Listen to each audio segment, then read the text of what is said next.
Now that we've got some initial setup of our application complete, we can start to think about writing code for our actual application. So in this video, I want to focus on the overall project structure we're going to use. In general, for all the applications you and I are going to build, we're going to create a collection of different files. Every different file is going to contain one single class, and each of those classes represents one different thing inside of our project.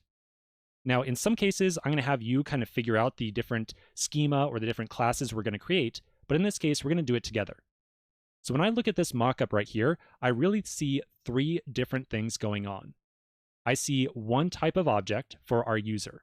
So I think we should probably create a single file called user.ts that will hold a user class inside of it. That user class is going to have some methods and properties associated with it that define exactly what it means to be a user. Next up, I see a company thing inside of here as well. So likewise, I think we should create a separate file to house a company class that will also represent what a company is inside of our application. And then finally, the last obvious piece that we have here is the map itself. So I think we should probably create some separate file that's going to hold a class to represent the map, and probably have some methods attached to it to actually get the map to show up on the screen and render some markers on it. So in total, I think we've got three separate classes here. We've got like a map file, a user file, and a company file. Then to actually get all these different classes to work together, we will import them into our root index.ts file.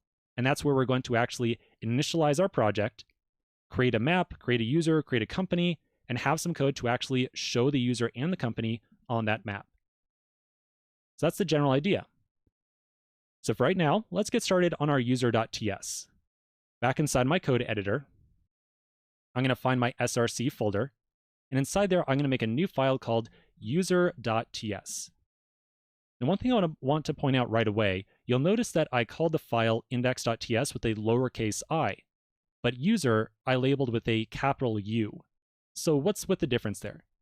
Well, by convention, anytime we have a file whose primary purpose is to create and export a class, we're usually going to give it a capital name.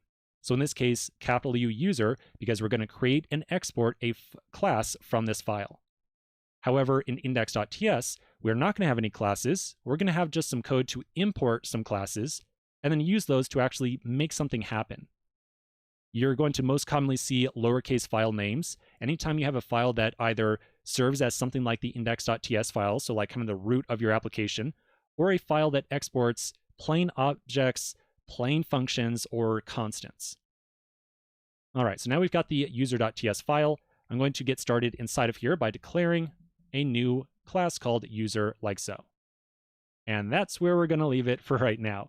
So let's take a quick pause with just this inside of here. By the way, if you see any error inside of this file right now when we save this, that's totally fine. We're going to fix it up in just a second.